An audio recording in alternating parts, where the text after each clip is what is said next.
Olá, colecionadores e seguidores do canal Coisa de Colecionador. Eu estou aqui, já o terceiro vídeo que eu estou gravando para falar sobre um dos maiores álbuns da música, do rock, principalmente do rock erudito, da música, do rock erudito, e aí eu vou particularizando, né? E um dos melhores álbuns também na quarta posição do Pink Floyd, né? Na quarta posição, porque primeiro, na música, um dos maiores álbuns da música. No rock, um dos maiores álbuns do rock. No rock erudito, um dos maiores álbuns do rock erudito. E na carreira do Pink Floyd, tá? E na época em que o Pink Floyd ainda era um pouco heterogêneo, que tinha algumas diferenças criativas, né? Principalmente entre o David Gilmour e o Roger Waters. Mas não resta dúvida que eles construíram pelo menos dois grandes álbuns, dois álbuns absolutamente perfeitos, né? Que são o The Dark Side of the Moon, que é a camisa que eu estou usando aqui, né? E o Wish You Were Here, que é o álbum que eu já gravei 2 vídeos falando sobre isso. Vou aqui para o terceiro para fazer um depoimento pessoal aqui, contar um pouquinho da minha história, com o Wish You Were Here, tá? A história é muito simples. O Wish You Were Here é um dos primeiros álbuns que eu ouvi do Pink Floyd, um dos primeiros álbuns que eu ouvi do rock erudito e um dos primeiros álbuns que eu ouvi de música na vida, tá? Então ele tem uma série de simbologias para mim muito impactantes, né? Primeiro porque é um álbum totalmente heterodoxo, né, gente? Tem umas coisas, aquelas idiosincrasias maravilhosas do Pink Floyd e muito típicas também do rock daquela época, né?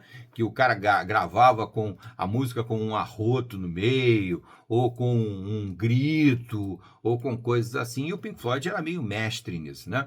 Nos álbuns anteriores já isso acontecia até com mais frequência, né? É o único álbum do Pink Floyd que não tem uma sonoridade assim tão esdrúxula, tão esquisita, né? É o próprio The Dark Side of the Moon, que é um álbum que eu considero até um rock pop, porque ele é bem fácil de gostar, né? Se você nunca ouviu o Pink Floyd, eu sempre aconselho você a começar a ouvir o The Dark Side of the Moon, porque realmente é um álbum emblemático, né? Um álbum antológico, álbum perfeito, todas as músicas são perfeitas, são ótimas e tal. Mas também tem lá aquelas sonoridades meio estranhas, aquelas coisas meio esquisitas lá. E o Wish You Were Here vai pelo mesmo caminho, apesar de que o Wish You Were Here era para voltar para as origens do Pink Floyd. Porque o Roger Waters queria fazer um álbum completamente dissonante. Ele queria fazer um álbum só usando utensílios domésticos, coisas do dia a dia, sabe? Instrumentos de trabalho. Ele queria ser capaz de fazer música só usando objetos. Ia ser um negócio, na minha opinião, horroroso, na minha opinião. Essas maluquices do Roger Waters que fizeram com que os álbuns anteriores nunca me agradassem muito.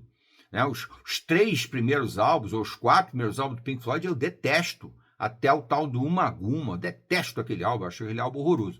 Posteriormente, eles gravaram dois álbuns que eu considero razoáveis, que eu acho bons, que tem, tipo assim, mais da metade é bom, que é o Atom Heart Mother e o Meadow, né? Depois tem o tal do Obscured by Clouds, se eu não me engano, que é um álbum que é realmente obscurecido, é um álbum que não foi a lugar nenhum. Mas esses dois, muito experimentais, tem umas coisas esquisitas, mas ainda assim são bons.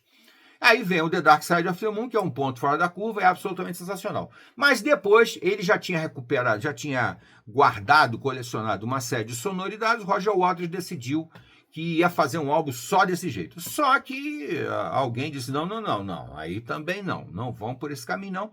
E o que entrou em cena, o que mudou tudo, foi a participação, a presença inesperada, né, do famoso guitarrista do Pink Floyd, o Syd Barrett, que apareceu no estúdio para visitar os amigos, depois de estar afastado da banda já há mais de um ano, já há algum tempo, né? Ele se apresentou lá e era uma pessoa totalmente diferente do que era esperado por eles. Os músicos, os 4 músicos, né? O Roger Waters, o David Gilmour, o Nick Mason, o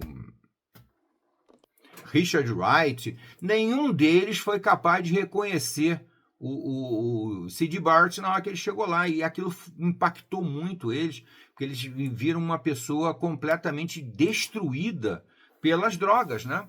Porque realmente o Syd Barrett embicou nesse negócio alguns anos antes e acabou sendo internado, tomando medicações muito pesadas, ficou careca, uma série de coisas, e esse impacto neles foi tão forte que daí veio o famoso Shine On You, Crazy Diamonds, né?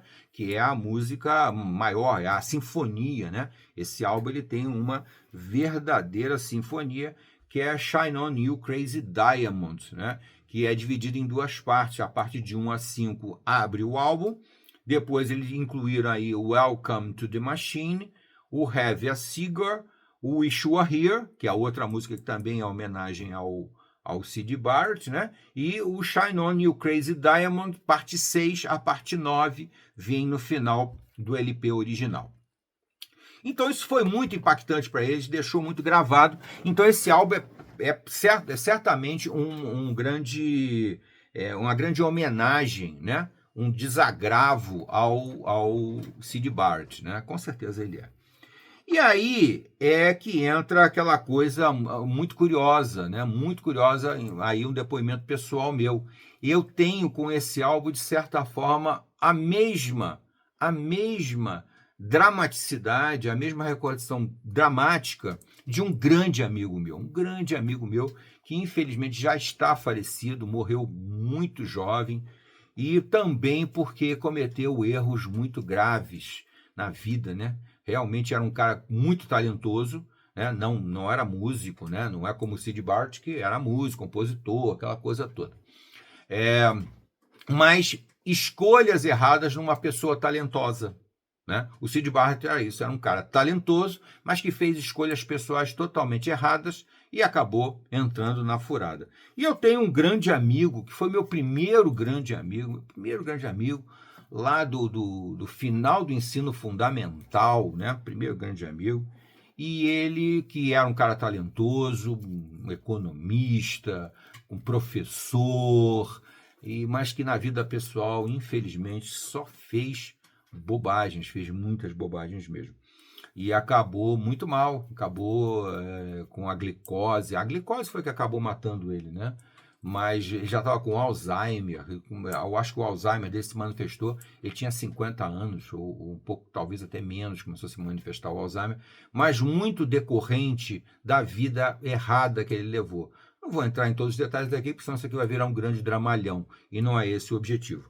É tentar lembrar das coisas divertidas que eu e ele vivemos juntos, né? E uma das coisas divertidíssimas foi o Wish You Were Here. Eu não sei se eu mostro esse ou se eu mostro o álbum original. Deixa eu mostrar aqui qual é a melhor forma de eu mostrar aqui. Ah, tá aqui. Esse álbum aqui, exatamente assim, né?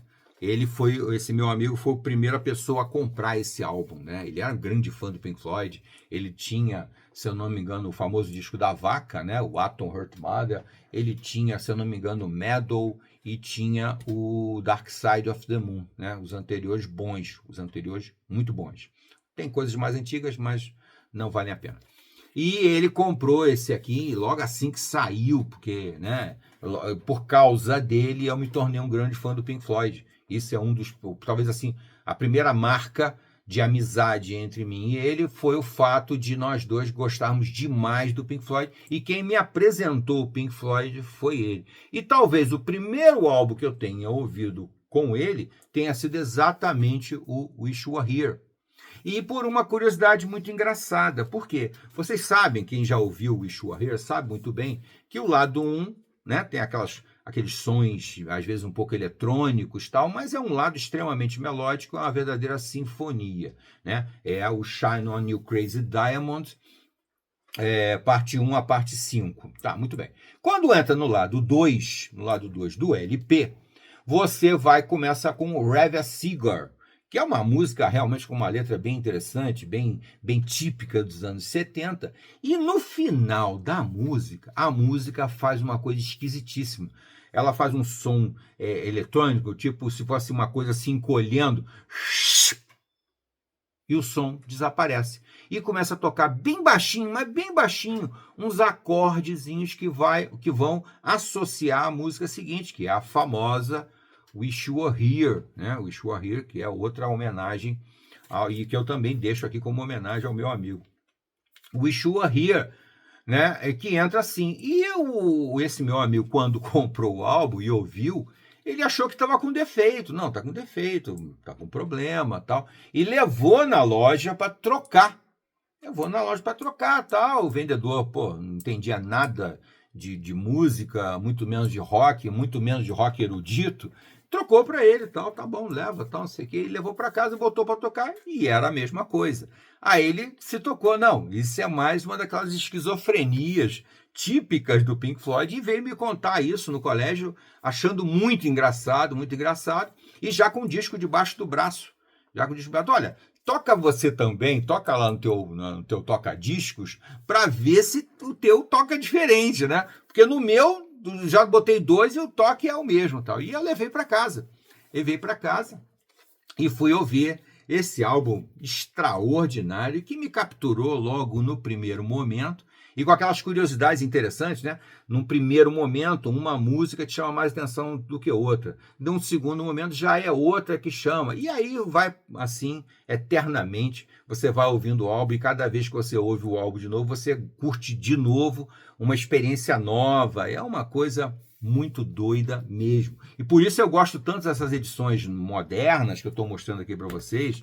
Essa daqui em Blu-ray, e essa daqui agora, a top, né, que é a maravilhosa, essa edição, que vem com 2 CDs, 4 LPs, um Blu-ray, essa coisa toda, porque você tem a oportunidade de ouvir as mesmas músicas, só com versões bem diferentes. Versões com outros instrumentos, versões só instrumentais, versões com outros vocais, versões com outras interpretações na forma de cantar a letra. Então isso aqui é uma experiência realmente incrível mesmo. E o Wish You Were Here eu deixo aqui também como homenagem a esse meu grande amigo, infelizmente que já não está mais aqui com a gente, mas que foi uma pessoa muito importante na minha construção de gosto musical, muito importante mesmo, porque ele me apresentou não só Pink Floyd, mas outras bandas também, que ele tinha um conhecimentozinho maior do que eu na época, ele já tinha um conhecimentozinho maior do que eu, e depois a gente andou junto muito tempo, conhecendo coisas novas, descobrindo outras bandas, aí muita coisa eu apresentei para ele, foi sempre aquela troca de figurinhas, né? Naquela época em que você, para ouvir o rock na casa dos amigos, você tinha que pegar os discos todos, botar debaixo do braço, né? Deixa eu pegar aqui essa coleção aqui do Pink Floyd, você pegava assim, e obviamente você arranjava uma sacola forte, né? Às vezes tinha aquela sacola, as próprias lojas, né, de disco já tinham umas sacolas boas, você pegar 4, 5 LPs, botar debaixo do braço, e ia você lá para casa do teu amigo ouvir os teus discos junto com ele, né? E isso eu e ele fizemos muito tempo, não só eu e ele, mas um terceiro amigo também, que fazia parte do grupo e que também gostava do nosso estilo musical, gostava demais, né? E foi realmente um momento histórico por diversas razões, né? A primeira delas é porque nós tínhamos, sei lá, 15 anos de idade, e aí as coisas marcam muito profundamente quando você é mais jovem. Tá bom, gente? Eu espero que vocês tenham gostado aqui do depoimento pessoal e que não deixem de se inscrever no canal, coloque os seus comentários, você tem marcas, você já ouviu o Wish You Were Here, você curtiu, qual é a sua impressão sobre o Wish You Were Here? Qual foi, assim, um álbum e uma amizade que foram meio que alicerçadas juntos, né? O álbum e a amizade foram construídas juntos por causa da semelhança de gostos, né? Porque existe aquele ditado popular que eu acho completamente idiota, é o negócio os opostos se atraem. Não é nada disso, os opostos não atraem coisa nenhuma. O que aproxima são as semelhanças, são as similitudes. Conforme você se identifica com outra pessoa nos gostos, vocês automaticamente começam a formar uma amizade, uma ligação, uma conexão que é fundamental e que vai marcar vocês para o resto da vida. Então não deixe de fazer seus comentários, curta, logicamente, compartilhe se você tem outros amigos que também são fã do Pink Floyd, principalmente do álbum Wish You Were Here, e até a próxima.